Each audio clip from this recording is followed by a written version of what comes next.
In tonight's health alert, they're small, hard to keep track of, and more dangerous than you probably think. Button battery ingestions have more than doubled over the past few years, and doctors expect the problem to only get worse.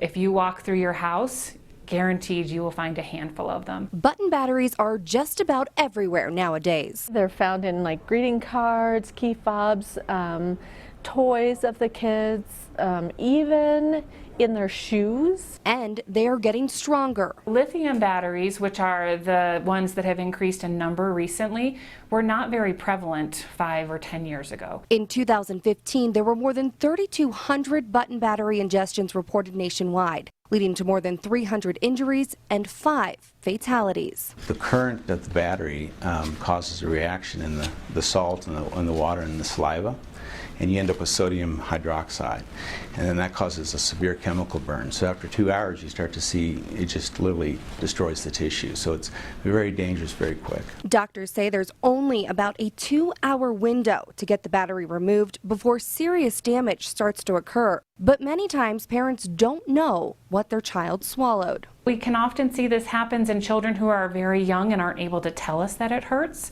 They're not able to localize where the discomfort is, so it can be really challenging to figure out. And the symptoms of an ingestion aren't very telling. If parents have a child who is fussy and they don't understand why, if they are not tolerating their secretion, so if they're drooling more than they anticipate that they can explain with teething or a respiratory infection, if a child is having any eating problems, those are all reasons to go and seek evaluation. Doctors say parents should take their child to an emergency room instead of an urgent care because there's no time for transfers or delays. If there's any question at all, they need to come right to the emergency room because you need a chest x-ray, you need a front and a side x-ray to see what you have.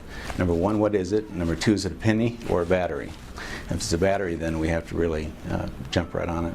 Experts say in a house full of potentially dangerous items, securing button batteries should be at the top of the list. I think it needs to be the #1 priority. Never let your kids play with them.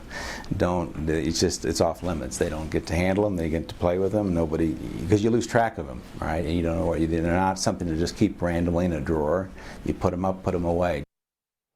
Now, another place you can find button batteries is in these fun singing cards, and getting to the batteries is pretty easy.